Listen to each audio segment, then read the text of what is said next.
Hello guys, welcome to my YouTube channel. So today I'm going to be showing you how you're going to join your Gele pieces together. If you want to know how I went from this to this, please keep watching. And if this is your first time stopping by my channel, please do not forget to like, share and subscribe. So usually if you're given these Gele pieces to make for a shrebi, I'm going to show you how to join this together. Usually I used to have problem joining this. Like the first one I ever joined was horrible, but I'm going to show you how you can join this easily. You're going to be needing your thread, you're going to be needing your scissors, and you're going to be needing a sewing machine. And let's get right into the sewing process.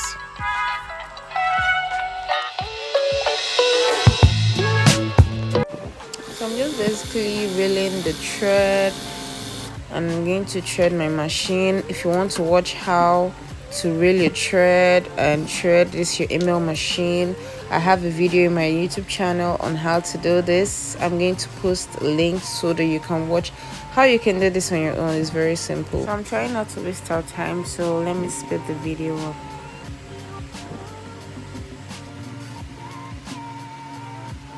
The trick about joining this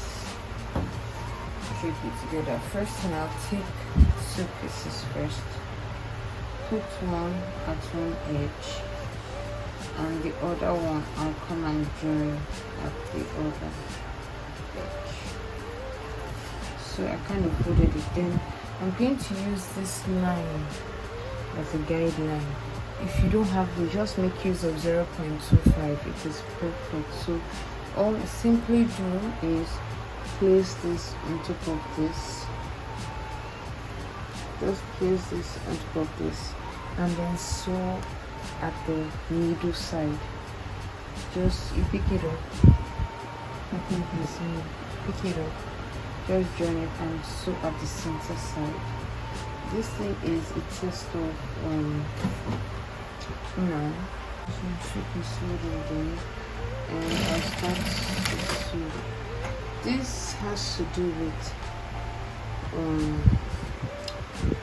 knowing how to sew a straight line. If you can sew a straight line, you can join Ase-oke.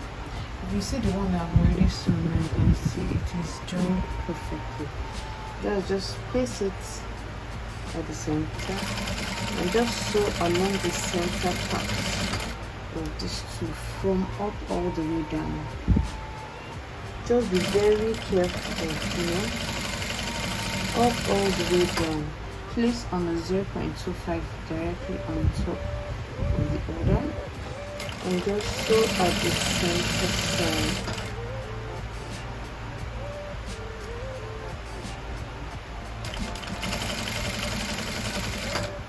Guys, like I said before, this can test your ability to be able to sew a straight line. So basically I'm just going to go ahead and speed up the video so I don't have to waste your time, and I hope you're enjoying the video. If you are, please do not forget to subscribe to my channel. Please support my channel. Thank you. So I finished sewing this first part, and then I'm going to go ahead and backstitch on it. So after doing that, I'm going to notice that both fabrics are not equal at the end. That is not a problem at all. It happens sometimes. Some of them you can find out that one of these Ase-oke one is longer than the other. All you simply do is you just lay it down, follow the line of the shortest one and try to level it.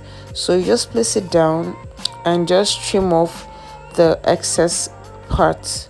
That's just simply what you're going to do. So it's going to be on the same level. So when you want to hem it, it's going to be on the straight line. So now, having done this, the next thing I'm going to do now is to join the third piece, the last part, the last one. Ase-oke usually comes in 3 or 4 parts, so it depends. So just like I joined this one, you can see how beautiful it's joined. Very beautiful. I'll just place this over this again. and proceed with this one. I'm going to go ahead and join this just as I did with the other one, making sure I'm following the center part that's sewing in the center of the 0.25 and making sure that I am not making any mistakes at all, as this is really important. So yeah, I've finished joining now, and I can see that same thing is longer. Like I said, go ahead and trim off. And so now next thing I'm going to do now is to hem the Ase-oke. I'm going to hem the Ase-oke. How I'm going to do is, if I sewed on the front, that's if this material I was sewing through the front, I'll just flip it the other side and I'll tilt it inside like this and I'll sew. And I'm going to be making use of 0.4 as a guide. I don't want to use 0.25. It's going to be too much. I'm using the guide on my sewing machine. There's a 1.4 inches guide mark here, if you can see it. So I'm just going to making use of that guideline, and I'm going to sew it from up to the down. I hope you're able to understand what I'm actually explaining in this video. Please do not forget to give me a thumbs up, and if you're yet to subscribe at this point, please click on it. It's absolutely free.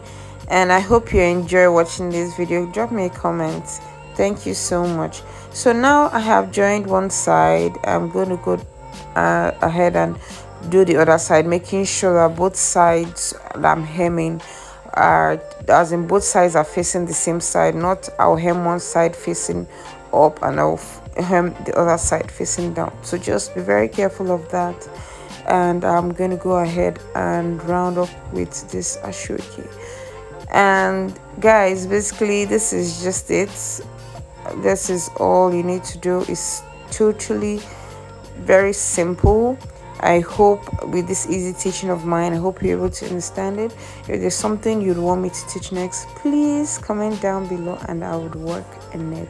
So now I'm totally done. I'm just snipping out the threads, excess threads on this, and now I'm going to show you the Ase-oke, how beautiful it looks. Can you see how neat it is? And I'm going to show you what it looks like on my table now. So now this is the finished look. Can you see how beautiful it is? You can't see any joining mark. Trust me, you will know how it was joined.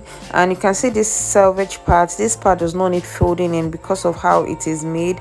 It is made not to fray. It's just the head part where I hem that is made to fray. So now this is it. Know that sometimes Ase-oke comes in 3 or 4 depending on how you can tie your scarf. If you can tie the 4, you join the 4, still add, following the same process, but just make sure you add it before you hem.